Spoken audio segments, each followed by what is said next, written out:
에스겔 32번째 시간입니다. 오늘 말씀은 에스겔 35장 1절부터 15절 말씀입니다.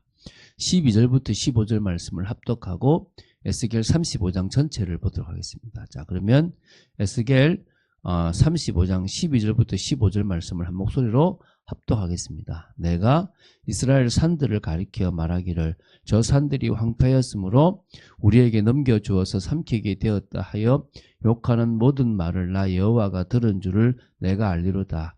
너희가 나를 대적하여 입으로 자랑하며 나를 대적하여 여러 가지로 말한 것을 내가 들어노라. 주 여호와께서 이같이 말씀하셨느니라. 온 땅이 즐거워할 때에 내가 너를 황폐하게 하되 이스라엘 족속의 기업이 황폐함으로 내가 즐거워한 것 같이 내가 너를 황폐하게 하리라. 세일산아 너와 에돔 온 땅이 황폐하리니 내가 여호와인 줄을 무리가 알리라 하셨다 하라. 아멘. 여러분, 사람들은 결국 망할 때는 여호와께서 참 신인 것을 알게 됩니다. 왜? 여호와께서 하신다는 것을 여호와께서 알려주신다는 거예요. 알게 하신다는 것입니다. 이게 어떤 부분인지 우리가 좀 볼 건데요.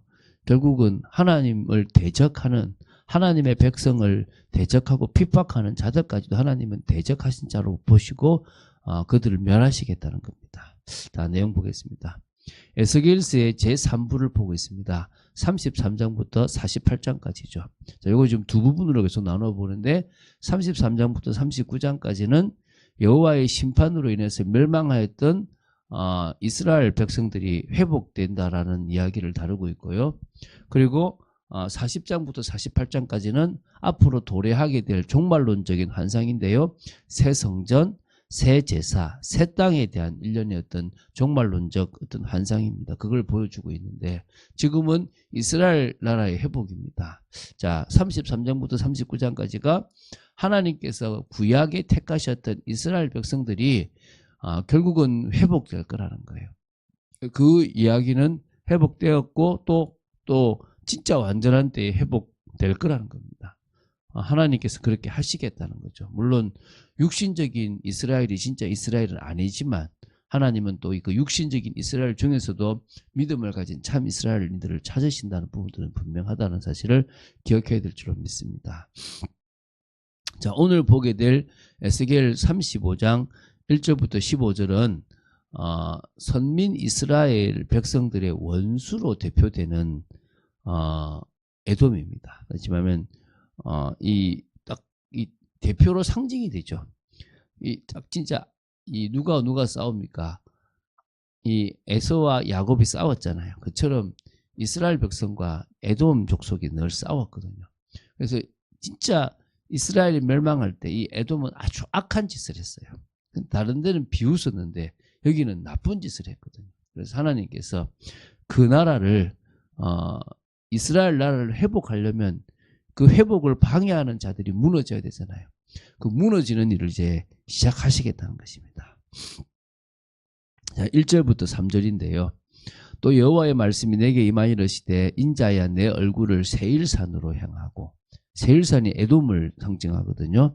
그에게 예언하여 이르기를 주 여호와께서 이같이 말씀하시되 에돔을 향한 심판을 시작하신다. 이제 이 말씀이거든요. 그러면서 이제 3절부터 15절이 이제 에돔을 향한 심판을 선언한 겁니다. 여기서 하나님께서 에돔을 향해서 심판을 선언하신 이유가 세 가지가 나옵니다. 이 첫 번째가 이제 이 3절 후반절부터 해서 9절까지인데요. 세일산아 내가 너를 대적하여 내 손을 내 위에 펴서 내가 황무지와 공포의 대상이 되게 할지라. 내가 내 성읍들을 무너뜨리며 내가 황폐하게 되리니 내가 나를 여호와인 줄 알리라. 내가 옛날부터 한을 품고, 그러니까 지금 이 에돔이 옛날부터 한을 품었대요. 이스라엘 족속의 환란 때 곧 제약의 마지막 때에 칼의 위력에 그들을 넘겼겠고, 그러므로 주 여호와의 말씀이니라. 내가 나의 삶을 두고 맹세하노니 내가 너에게 피를 만나게 한즉 피가 너를 따르리라. 내가 피를 미워하지 아니한즉 피가 너를 따르리라. 내가 세일산이 황무지와 폐허가 되게 하여 그 위에 왕래하는 자를 다 끊을지라. 내가 그 죽임 당한 자를 그 여러 산에 채우되 칼에 죽임 당한 자를 내 여러 메뿌리와 골짜기와 모든 시내에 엎드러지게 하고 너를 영원히 황폐하게 하여 성읍들에 다시는 거주하는 자가 없게 하리니 내가 여호와인 줄을 너희가 알리라. 첫 번째가 옛날부터 선민에 대한 원한을 품고 있다가 예루살렘이 바벨론에 의해서 함락될 때 이스라엘 백성들을 살육하는 범죄를 저질렀기 때문에 황폐하게 만들어버린대요. 그러니까 결국은 여러분 하나님의 백성을 돕는 이방인들은 살아나요. 성도를 돕는 불신자들도 축복을 받아요. 근데 오히려 성도를 대적하고 또 어떻게 합니까? 하나님의 백성을 대적하는 사람이라면 결국은 하나님이 당신의 그 심판의 때에 하나님 치신다는 겁니다. 오늘 그 이유가 뭐예요? 옛날부터 한을 품었대요. 옛날부터. 그러니까 그 에서가 품었던 한을 계속 가지고 있었다 이 말이겠죠. 두 번째 10절 11절입니다. 내가 말하기를 이 두 민족과 두 땅은 다 내 것이며 내 기업이 되리라 하였도다. 원래 다 내 건데 이제 이건 거 왜? 에서 그렇잖아요. 내가 장자인데 이 말입니다. 그러나 여호와께서 거기에 계셨느니라. 여호와께서 하셨다니까요. 야곱은 사랑하고 에서는 미워했단 말입니다.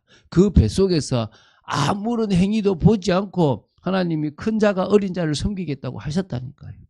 그러므로 주 여호와의 말씀이니라. 내가 나의 삶을 두고 맹세하노니 내가 그들을 미워하여 노하며 질투한 대로 내가 내게 행하여 너를 심판할 때에 그들이 나를 알게 하리라. 그 하나님의 백성과 하나님의 그 기업이 이 선민이 자기 거라고 딱 그 땅을 탐냈다는 거예요. 하나님이 주셨는데 하나님이 주신 걸 탐낸다는 것은요 결국 하나님을 대적하는 거라는 거예요. 여러분 걱정하지 마세요. 지금 여러분 지금 막 모함 당하고 있습니까? 어려움 당하고 있습니까? 여러분을 힘들게 하는 사람 망합니다. 그런데 웃지 마세요. 오히려 불쌍히 여기세요. 긍휼히 여기세요. 그게 여러분이 할 일이에요. 왜? 망하면 확실히 망해버려요. 그게 하나님의 백성이 받아 누리는 복입니다. 그러나 우리는 이 세상의 제사장이에요. 이 세상의 선지자라니까요. 이 세상의 왕의 노릇을 해야 될 사람이라는 거예요. 하나님은 우리를 통해서 무너진 이 세상을 회복하기를 원하세요. 내가 이제 성공했다. 이걸 바라는 게 아니라니까 하나님이. 여러분은 하나님이 세우시게 돼 있습니다. 그런데 어떤 사람으로 해요? 여러분이 주가 되는 그런 응답이 아니라 하나님이 기준이 되는 그런 응답을 여러분에게 주시기를 원하신다는 거예요. 명심하시기 바랍니다. 이제 12절부터 15절입니다. 이제 세 번째 이유죠. 하나님의 백성과 하나님을 조롱했다는 거예요. 자, 내가 이스라엘 산들을 가리켜 말하기를 저 산들이 황폐하였으므로 우리에게 넘겨주어서 삼키게 되었다 하여 욕하는 모든 말을 나 여호와가 들은 줄을 내가 알리로다. 아, 여호와가 들었네. 우리가 욕하는 거를 이 말입니다. 너희가 나를 대적하여 입으로 자랑하며 나를 대적하여 여러 가지로 말한 것을 내가 들었노라. 이스라엘을 대적한 것은 하나님을 대적한 거예요. 주 여호와께서 이같이 말씀하셨느니라. 온 땅이 즐거워할 때에 내가 너를 황폐하게 합니다. 다 즐거워할 때에 황폐해지는 거예요. 여러분 그 에서가 있었던 곳이 페트라잖아요. 유적은 남아 있어요. 이스라엘 백성 거기에 에돔 족속은 없어요. 다 외부에서 들어온 사람들이 있지 황폐해져 버린 거예요. 그 찬란했던 유적이 다 없어졌어요. 그 유적은 있는데 사람들은 없다니까요. 이스라엘 족속의 기업이 황폐함으로 내가 즐거워한 것 같이 내가 너를 황폐하게 하리라. 세일사나 너와 에돔 온 땅이 황폐하리니 내가 여호와인 줄을 무리가 알리라 하셨다. 이렇게 하나님께서는요 이와 같이 죄악을 저지른 에돔을 그들이 살육한 이스라엘 족속처럼 살육을 당하게 하고 그 땅을 황폐하게 하여 영원히 파멸에 이르게 하실 거라고 선언하셨습니다. 근데 이 에돔에 대한 예언은 앞에 있었잖아요. 에스겔 25장 12절부터 14절에 이미 선포되었습니다. 그럼에도 불구하고 여기 지금 다시 에돔에 대한 심판을 말씀하시는 이유가 있습니다. 그것은 에돔에 대한 심판을 반복하거나 보충하기 위한 게 아니라 이스라엘 백성들이 회복되기 위해서는 선민의 대적들이 파멸이 선언돼야 되기 때문인 겁니다. 그래서 하나님께서는 선민 이스라엘 백성들에 대한 회복의 말씀을 본격적으로 선포하기에 앞서서 선민의 대적의 대표가 되는 에돔의 죄악을요 구체적으로 지적하며 완전히 파멸시키시겠다고 선언하신 겁니다. 결국은 이대로 되어지게 돼 있는 거예요. 에돔은 하나님의 심판 예언대로 완전히 파멸하여 역사에서 사라져 버렸어요. 그래서 하나님께서는 당신이 이렇게 정한 당신의 백성을 향하여 이렇게 뭡니까? 이렇게 징계도 하시고 사랑도 주십니다. 그런데 징계를 하셨다고 해서 다른 이방인들이 하나님의 백성을 또 욕하거나 유린한다는 것은 절대 원치 않습니다. 오히려 간과하지 않습니다. 그렇게 했을 경우에 하나님은 그 나라를 치십니다. 왜냐하면 이 징계는 버리겠다는 게 아니라 사랑하셔서 주시는 징계이기 때문에 그렇습니다. 그래서 결국은 여러분들이 지금 어려움을 당합니까? 징계받고 있다고 보시면 돼요. 하나님이 여러분을 세우시겠다는 거예요. 정상적인 사람으로 세우시겠다는 거예요. 하나님과 소통되는 사람으로 세우시겠다는 거예요. 서세요 그렇게. 그러면 됩니다. 그래서 우리는요. 뭐를까지 소망하면 되느냐. 지금 우리 이 시대의 성도인 여러분들은요. 변화산에서 변화된 모습, 그 모습이 앞으로 우리가 있게 될 몸이라는 거예요. 가나안 땅에 가게 될 거라는 거예요. 이스라엘 백성들이 갔던 가나안처럼 우리가 진짜 가게 될 가나안 땅은 저 천국이라는 겁니다. 주님이 왕이 되는 곳에 우리는 가게 될 거라는 거예요. 그곳에서 우리는 영원히 왕노릇하게 될 것이라는 것입니다. 믿습니까? 이 땅에서 그 왕국이 이루어지든 천국에서 이루어지든 그게 중요한 게 아니라 반드시 그곳에서 우리는 주님의 백성으로서의 응답을 받아 누릴 거라는 거예요. 그렇다면 지금 이 땅에서 우리가 변화의 삶을 추구하십시오. 이 땅에서 은혜의 삶을 추구하세요. 이 땅에서 다른 삶을 추구하자는 겁니다. 그게 하나님이 기뻐하시는 일이라고 믿고 인도받는 여러분 되시기를 주 예수 그리스도 이름으로 축원드립니다. 주는 그리스도시요 살아계신 하나님의 아들이심을 고백합니다. 말씀 따라가는 축복 속의 독재들을 지켜주시고 인도하여 주시옵소서. 오늘도 이 에스겔을 통하여 귀한 말씀 주심을 감사합니다. 성령의 충만함 속에 있도록 저희들을 지켜주시고 인도하여 주시고 매일 새벽을 깨우는 저희들의 삶이 혹 고달프고 어렵다 하더라도 믿음으로 나아가는 삶이 되어지기 원하며 소망을 가진 삶이 되어지기 원하며 주님의 사랑을 실천하는 삶이 되기 원합니다. 지켜주시고 인도하여 주시옵소서. 주 예수 그리스도 이름으로 기도드립니다. 아멘.